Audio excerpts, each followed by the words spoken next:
జూబ్లీహిల్స్ ఉప ఎన్నిక అసలు అక్కడ అది పెద్ద సెంటరా, కోటీశ్వర్లు బాగా ఉండే ప్లేసు. జూబ్లీహిల్స్, బంజారా హిల్స్ అంటే ఒకప్పుడు అబ్బాబ్బాబ్బా రాజులు ఉంటారు. రాజులు అంటే ఇక కోటీశ్వర్లు, అపర కోటీశ్వర్లు ఉంటారు అనే పేరుంది దానికి. ఎమ్మెల్యేలు, ఎంపీలు, మంత్రులు, ముఖ్యమంత్రులు, లేదంటే వ్యాపారవేత్తలు, పెద్ద పెద్ద కోటీశ్వర్లు ఉంటారని అంటారు. నిజమేనా? అంటే ఇప్పుడు డబ్బులు ఉన్నాడే రాజు, ఒకప్పుడు రాజు, ఒకప్పుడు రాజు.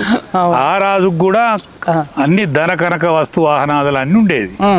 ఈ రాజులకు డబ్బులు, భూములు, జాగలు, బంగ్లాలు, విస్తారంగా స్థలాలు ఈ రాజులకు ఇప్పుడు అప్పుడు గుర్రాల ప్లేస్ ఇప్పుడు కార్లు వచ్చినాయి. కార్లు వచ్చినాయి, గుర్రాలకు బజా కార్లు, Innova car, bench car.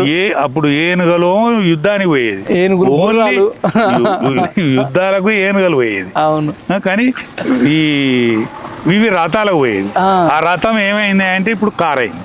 Car ఆ రథం ఏమైంది అంటే కారు అయింది. కోటల ప్లేస్ లో బిల్డింగ్లు కట్టారు, బిల్డింగ్లు, అంతస్తులు. ఆనాడు కోటలు ఉండేది, ఇవాళ అంతస్తులు, 3 అంతస్తులు, 4 అంతస్తులు అట్లా లేదు. ఇట్లా దాన్ని ఆ ఏరియానే దాని పేరు జూబ్లీహిల్స్, బంజారా హిల్స్ అంటే తెలుగు రాష్ట్రాలలో ఉన్నాడు. ఒక్కసారైనా విజిట్ చేసి రావాలి. చిరంజీవి ఉంటాడు, బాలకృష్ణ ఉంటాడు, పెద్ద పెద్ద వ్యాపారవేత్తలు ఉంటారు, ముఖ్యమంత్రులు ఉంటారు అని ఉంది నానుడి.